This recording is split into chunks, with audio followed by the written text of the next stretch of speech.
We are starting our fourth module. So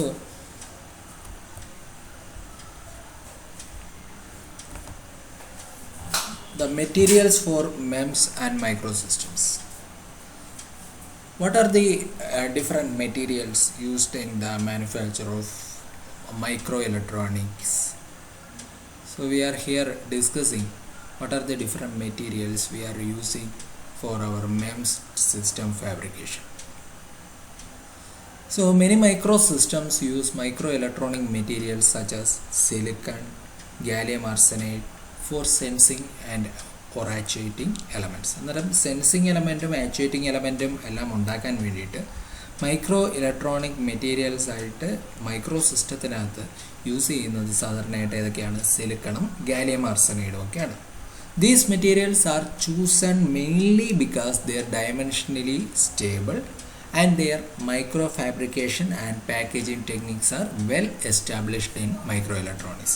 ഈ materials നമ്മൾ choose ചെയ്യാനുള്ള മെയിൻ റീസൺ എന്താണെന്ന് വെച്ച് കഴിഞ്ഞാൽ, എന്തുകൊണ്ടാണ് ഈ സിലിക്കണും ഗാലിയം ആർസനൈഡും ചൂസ് ചെയ്യുന്നത്? അത് ഡയമെൻഷനലി സ്റ്റേബിളാണ്. ഈ മെറ്റീരിയൽ ഡയമെൻഷനലി സ്റ്റേബിളാണ്. കൂടാതെ ഇതിൻ്റെ മൈക്രോ ഫാബ്രിക്കേഷനും പിന്നെ പാക്കേജിങ്, ഇതിനെ പാക്കേജ് ചെയ്യുന്ന ആ ടെക്നിക്കെല്ലാം വെൽ എസ്റ്റാബ്ലിഷ്ഡ് ആണ്. മൈക്രോ ഇലക്ട്രോണിക്സിൽ ഈ പാക്കേജിങ് ടെക്നിക്കും അതേപോലെ മൈക്രോ ഫാബ്രിക്കേഷനും ഇത് യൂസ് ചെയ്താണ് ചെയ്യുന്നതെങ്കിൽ അത് വെൽ എസ്റ്റാബ്ലിഷ്ഡ് ആണ്. സോ വി ആർ ടേക്കിംഗ് എന്താണ് mainly silicon and gallium arsenide for micro electronic fabrication. Okay. However, there are other materials used for MEMS and micro products such as quartz and pyrex, polymers and plastics, and ceramics that are most commonly used in micro electronics. ഇത് കൂടാതെ നമ്മൾ സാധാരണയായിട്ട് വേറെയും പല materials നമ്മൾ ഇതിന് വേണ്ടിയിട്ട് എന്താണ് മെംസ് ഫാബ്രിക്കേഷന് വേണ്ടിയിട്ട് യൂസ് ചെയ്യും. ഏതൊക്കെയാണെന്ന് വെച്ചാൽ ക്വാർട്സും പൈറക്സും പിന്നെ പോളിമേഴ്സ്, പ്ലാസ്റ്റിക്സ്, സെറാമിക് മെറ്റീരിയൽസ്, ഇതെല്ലാം നമുക്ക് വേണമെങ്കിൽ ഇതിന് വേണ്ടിയിട്ട് യൂസ് ചെയ്യാം. ഈ മെംസിൻ്റെ മാനുഫാക്ചറിങ് പ്രോസസ്സിന് വേണ്ടിയിട്ട് യൂസ് ചെയ്യാം. പക്ഷേ കോമൺ ആയിട്ട് യൂസ് ചെയ്യുന്ന ഏതൊക്കെയാണ്? ഈ ഗാലിയം ആർസനൈഡ്, സിലിക്കണും ഒക്കെയാണ് കോമൺ ആയിട്ട് യൂസ് ചെയ്യുന്നത്. Plastic and polymers are also used extensively in the case of microsystems produced by Liga process. അന്നേരം ഈ ലിഗ പ്രോസസ്സ് എന്താണെന്നുള്ള കാര്യങ്ങളെല്ലാം ഡീറ്റെയിൽഡ് ആയിട്ട് ഇനി ഇതിൻ്റെ ഈ മൊഡ്യൂളിൽ തന്നെ, ഈ മൊഡ്യൂൾ അല്ലെങ്കിൽ അടുത്ത മൊഡ്യൂളൊക്കെ ആയിട്ട് നിങ്ങൾക്ക് പഠിക്കാനുണ്ട്. അന്നേരം അതെന്താണെന്നുള്ള ഡീറ്റെയിൽഡ് അന്നേരം നമുക്ക് ഡിസ്കസ് ചെയ്യാം. അന്നേരം പ്ലാസ്റ്റിക്കും പോളിമേഴ്സും എല്ലാം ഈ മൈക്രോ സിസ്റ്റത്തിൽ ഈ ലിഗ പ്രോസസ്സൊക്കെ വരുന്ന സമയത്ത് നമ്മൾ സാധാരണയായിട്ട് യൂസ് ചെയ്യുന്നതാണ്. ഓക്കെ. ഇനി സബ്സ്ട്രേറ്റ് ആൻഡ് വേഫേഴ്സ്. അന്നേരം നിങ്ങൾ VLSI എന്ന് പറയുന്ന സബ്ജക്റ്റ് പഠിച്ച സമയത്ത് നിങ്ങൾക്ക് ഫെമിലിയറാണ്. സബ്സ്ട്രേറ്റ് എന്ന് കേട്ടിട്ടുണ്ട്, വേഫേഴ്സ് എന്ന് കേട്ടിട്ടുണ്ട്, എന്തെല്ലാമാണെന്നൊക്കെ അറിയാലോ. അന്നേരം എന്താണ് സബ്സ്ട്രേറ്റ്? ഈ മൈക്രോ ഇലക്ട്രോണിക്സിൽ ഫ്രീക്വൻ്റ് ആയിട്ട് നമ്മൾ യൂസ് ചെയ്യുന്ന ഒരു ടേമാണ് ഈ സബ്സ്ട്രേറ്റ് എന്ന് പറയുന്നത്. So what is substrate? Substrate in microelectronic means a flat macroscopic object on which microfabrication process take place. ഒരു ഫ്ലാറ്റ് ആയിട്ടുള്ള മാക്രോസ്കോപ്പിക് ഒബ്ജക്റ്റ് ആണ് സബ്സ്ട്രേറ്റ്. അതിനകത്താണ് എന്ത് നടത്തുന്നത്? ഈ മൈക്രോ ഫാബ്രിക്കേഷൻ പ്രോസസ്സ് നടത്തുന്നത്. In micro systems substrate serves an additional purpose. It acts as a signal transducer besides supporting other transducers that convert mechanical action to electrical output or vice versa. അന്നേരം micro ഇലക്ട്രോണിക്സിൽ വരുമ്പോഴത്തേക്കും സബ്സ്ട്രേറ്റിന് വേറെയും additional purpose ഉണ്ട്. എന്താണെന്ന് വെച്ചാൽ it act as A signal transducer. Substrate എന്തായിട്ട് act ചെയ്യുന്നു? ഒരു signal ട്രാൻസ്ഡ്യൂസറായിട്ട് act ചെയ്യുന്നു. ഈ സപ്പോർട്ട് ചെയ്യുന്നത് കൂടാതെ അന്നേരം ട്രാൻസ്ഡ്യൂസർ എന്താ ചെയ്യുന്നത്? മെക്കാനിക്കൽ ആക്ഷനെ ഇലക്ട്രിക്കൽ ഔട്ട്പുട്ടും തിരിച്ചും ആക്കുന്ന പ്രോസസ്സാണ് ട്രാൻസ്ഡ്യൂസർ ചെയ്യുന്നത്. The same applies to micro actuators. Okay. അന്നേരം സെൻസേഴ്സിലും ആക്ച്വേറ്റേഴ്സിലും എല്ലാം ഇത് വരുന്നുണ്ട്. In which the actuating components such as micro beams made of silicon in micro accelerometer are also called substrate. അന്നേരം മൈക്രോ ബീം പോലെയുള്ളതിനകത്തും അതേപോലെ മൈക്രോ ആക്ച്വേറ്റേഴ്സ് ഉണ്ടാക്കിയിരിക്കുന്നതൊക്കെ സിലിക്കണൊക്കെ കൊണ്ടാണ്. അതിനെയും നമുക്ക് എന്തായിട്ട് പറയാം? സബ്സ്ട്രേറ്റ് എന്ന് നമുക്ക് വിളിക്കാം. Okay. In semi conductors the substrate is A single crystal cut in slices from a large piece called wafer. നിങ്ങൾ അതിനകത്ത് പഠിച്ചിട്ടുണ്ട്, VLSI പഠിച്ചിട്ടുണ്ട്. ഒരു വേഫറാണ് പ്രൊഡ്യൂസ് ചെയ്യുന്നത്, എന്നിട്ട് ആ വേഫറിനെ സ്ലൈസ് ചെയ്യും. സ്ലൈസ് ചെയ്യുമ്പോൾ നമുക്ക് കിട്ടുന്നതാണ് എന്തെന്ന് പറയുന്നത് സബ്സ്ട്രേറ്റ് എന്ന് പറയുന്നത്. വേഫറാണ്, വാട്ടേഴ്സ് എന്നാണ് കിടക്കുന്നത്, അതൊന്ന് കറക്റ്റ് ചെയ്യണം കേട്ടോ. Wafers can be of silicon or other single crystalline materials such as quartz or gallium arsenide. ഈ വേഫർ എന്ന് പറയുന്നത് എന്താണ്, ഒരു സിലിക്കണോ അല്ലെങ്കിൽ വേറെ ഏതെങ്കിലും സിംഗിൾ ക്രിസ്റ്റലൈൻ മെറ്റീരിയലോ വല്ല ആവാം. ഏതാ, ക്വാർട്സോ ഗാലിയം ആർസനൈഡോ പോലെയുള്ള സിംഗിൾ ക്രിസ്റ്റലൈൻ മെറ്റീരിയൽസ് എല്ലാം ആവാം. ഓക്കെ, ഇനി മെയിനായിട്ടും 2 ടൈപ്സ് സബ്സ്ട്രേറ്റ് മെറ്റീരിയൽസ് ഉണ്ട് മൈക്രോ സിസ്റ്റത്തിൽ. ഏതൊക്കെയാണ്? ആക്റ്റീവ് സബ്സ്ട്രേറ്റ് മെറ്റീരിയലും പാസീവ് സബ്സ്ട്രേറ്റ് മെറ്റീരിയലും. ആദ്യം നമുക്ക് ആക്റ്റീവ് സബ്സ്ട്രേറ്റ് മെറ്റീരിയൽസ് നോക്കാം. എന്നാൽ എന്താണ് active substrate material? Active substrate materials are primarily used for sensors and activities in A micro system or other MEMS components. അന്നേരം ആക്റ്റീവ് സബ്സ്ട്രേറ്റ് മെറ്റീരിയൽസ് എന്തായിട്ടാണ് യൂസ് ചെയ്യുന്നത്? സെൻസേഴ്സും അതേപോലെ ആക്ച്വേറ്റേഴ്സും. മൈക്രോ സിസ്റ്റത്തിലും MEMS കമ്പോണൻറ്റിലും എല്ലാം സെൻസേഴ്സും ട്രാൻസ്ഡ്യൂസറും ഒക്കെ ആയിട്ട് പ്രൈമറി ആയിട്ട് യൂസ് ചെയ്യുന്ന മെറ്റീരിയലിനെയാണ് നമ്മൾ എന്തെന്ന് പറയുന്നത്? ആക്റ്റീവ് സബ്സ്ട്രേറ്റ് മെറ്റീരിയൽ എന്ന് പറയുന്നത്. Typical active substrate materials for micro systems include silicon, gallium arsenide, germanium and quartz. അന്നേരം സാധാരണയായിട്ട് നമ്മൾ ആക്റ്റീവ് സബ്സ്ട്രേറ്റ് മെറ്റീരിയലായിട്ട് ഉപയോഗിക്കുന്ന ഏതൊക്കെയാണ്? സിലിക്കൺ ഉണ്ട്, ഗാലിയം ആർസനൈഡ് ഉണ്ട്, ജെർമേനിയം ഉണ്ട്, ക്വാർട്സ് ഉണ്ട്. ഇതെല്ലാമാണ് സാധാരണയായിട്ട് നമ്മൾ എന്താണ് ആക്റ്റീവ് സബ്സ്ട്രേറ്റ് മെറ്റീരിയൽസ് ആയിട്ട് യൂസ് ചെയ്യുന്നത്. ഇതിൻ്റെ പ്രത്യേകത എന്താണെന്ന് വെച്ചാൽ, these substrate materials have basically a cubic crystal lattice with a tetrahedral atomic bond. അന്നേരം ഈ സബ്സ്ട്രേറ്റ് മെറ്റീരിയലിൻ്റെ പ്രത്യേകത എന്താണെന്ന് വെച്ചാൽ, ഇതിന് ഒരു ക്യൂബിക് ക്രിസ്റ്റൽ ലാറ്റിസ് ഉണ്ട്, കൂടാതെ ഇതിനകത്ത് ഒരു ടെട്രാഹീഡ്രൽ അറ്റോമിക് ബോണ്ടും ഉണ്ട്. These materials are selected as active substrate primarily for dimensional stability which is relatively insensitive to environmental condition. ഇത് എടുക്കാനുള്ള മെയിൻ റീസൺ എന്താണെന്ന് വെച്ച് കഴിഞ്ഞാൽ, ഇതിന് ഡയമെൻഷണൽ സ്റ്റെബിലിറ്റി ഉണ്ട്, കൂടാതെ which is insensitive to environmental condition. Environmental കണ്ടീഷൻസിന് ഇത് ഇൻസെൻസിറ്റീവ് ആണ്. എന്ന് വെച്ചാൽ എൻവയോൺമെൻറ്റൽ കണ്ടീഷൻസ് ഇതിനെ സ്വാധീനിക്കുന്നില്ല. Dimensional stability is a critical requirement for sensors and actuators with a high precision. അന്നേരം ഒരു ഹൈ പ്രിസിഷൻ സെൻസറും ആക്ച്വേറ്റേഴ്സും കിട്ടണമെങ്കിൽ ഡയമെൻഷണൽ സ്റ്റെബിലിറ്റി എന്ന് പറയുന്നതാണ് അതിൻ്റെ ഏറ്റവും പ്രധാനമായിട്ടുള്ള ഒരു ഘടകം. എന്നുവെച്ചാൽ ഒരു ക്രിട്ടിക്കൽ റിക്വയർമെൻ്റ് ആണ് ഡയമെൻഷണൽ സ്റ്റെബിലിറ്റി എന്ന് പറയുന്നത്. ഈച്ച് ആറ്റം, ഇതിനകത്ത് നമ്മൾ യൂസ് ചെയ്തിരിക്കുന്നത് എന്താണ്? സെമി കണ്ടക്ടർ മെറ്റീരിയലാണ്. സാധാരണയായിട്ട് നമ്മൾ എടുക്കുന്ന സെമി കണ്ടക്ടർ എലമെൻസിൻ്റെ ഔട്ടർ മോസ്റ്റ് ഷെല്ലിലുള്ള ഇലക്ട്രോൺസിൻ്റെ എണ്ണം എന്ന് പറയുന്നത് എത്രയാണ്? 4 ഇലക്ട്രോൺസ് ആണ് അല്ലേ? സിലിക്കൻ്റെ ആണെങ്കിലും ജെർമേനിയത്തിൻ്റെ ആണെങ്കിലും എല്ലാം ഔട്ടർ മോസ്റ്റ് ഷെല്ലിലുള്ള ഇലക്ട്രോൺസിൻ്റെ എണ്ണം, ഔട്ടർ മോസ്റ്റ് ഓർബിറ്റിലുള്ള ഇലക്ട്രോൺസിൻ്റെ എണ്ണം എന്ന് പറയുന്നത് എന്താണ്? 4 ഇലക്ട്രോൺസ് ആണ്.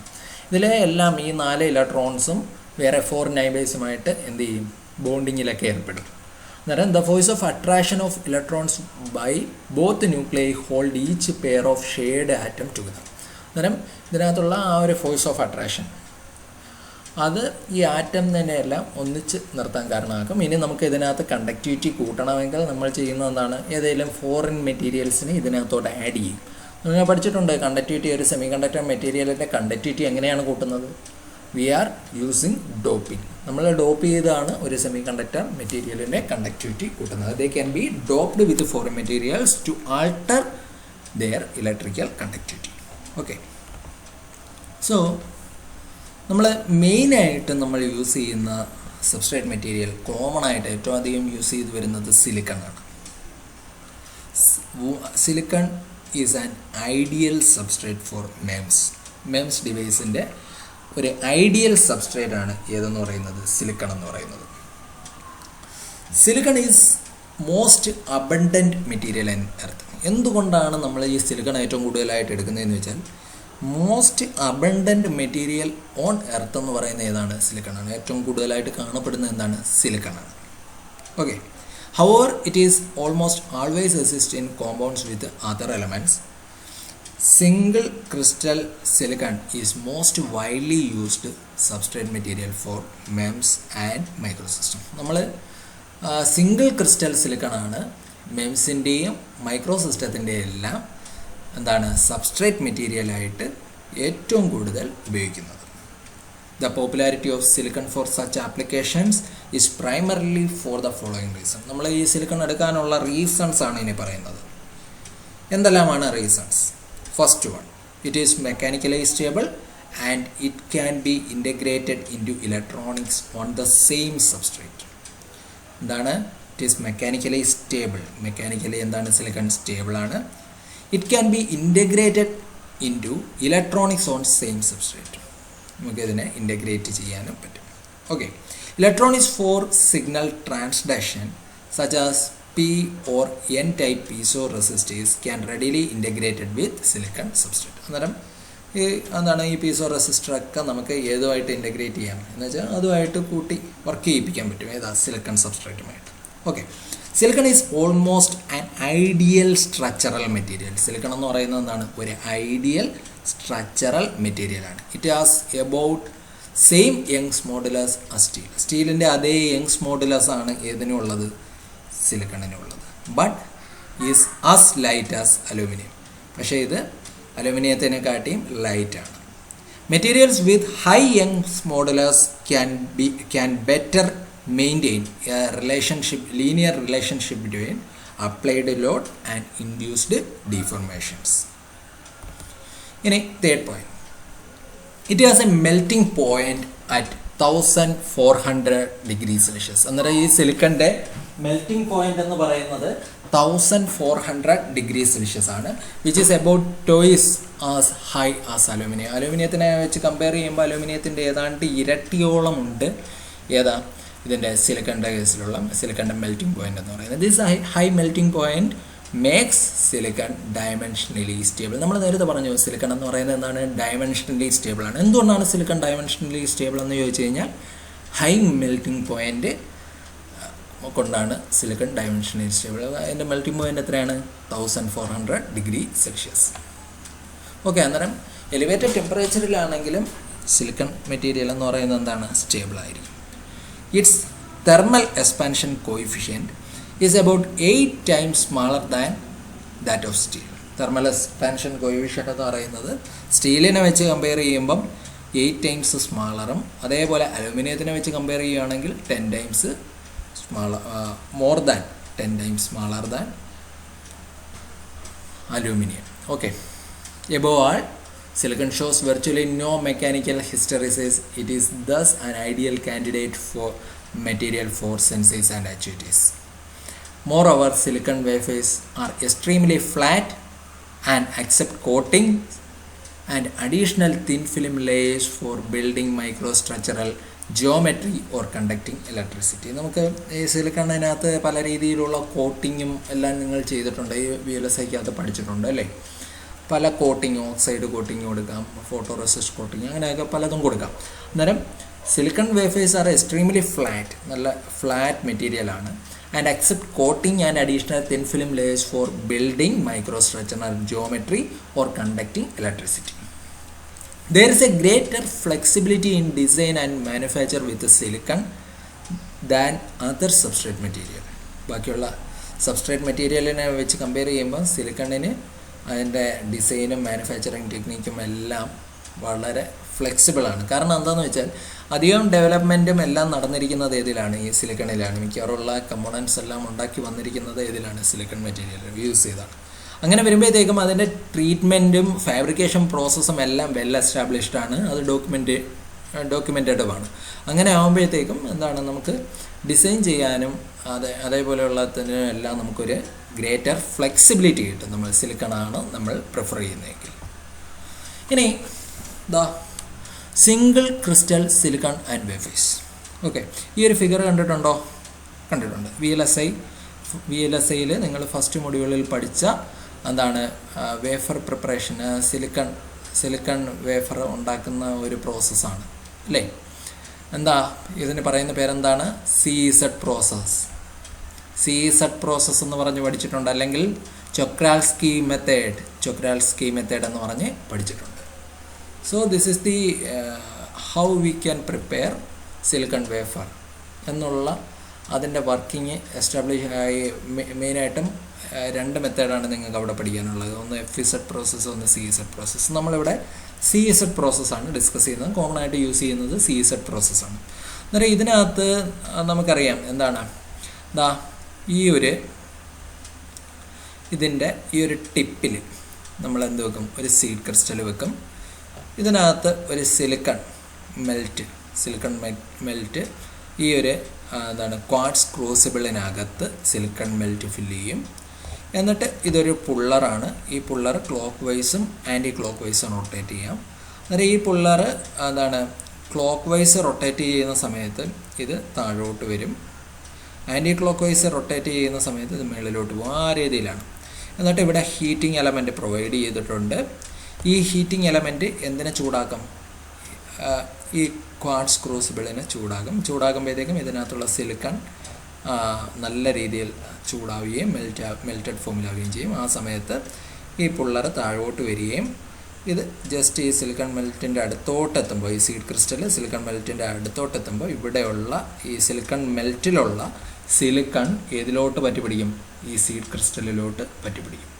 അങ്ങനെ ആ ഒരു പ്രോസസ്സ് ഇതിനെ ക്രിസ്റ്റൽ ഗ്രോത്ത് എന്നൊക്കെ പഠിച്ചിട്ടുണ്ട്. അന്നേരം ഈ ക്രിസ്റ്റൽ ഗ്രോത്ത് സ്റ്റാർട്ട് ചെയ്യുന്ന സമയത്ത് നമ്മൾ എന്ത് ചെയ്യും, ഇതിനെ മുകളിലോട്ട് പുള്ളി ചെയ്യും.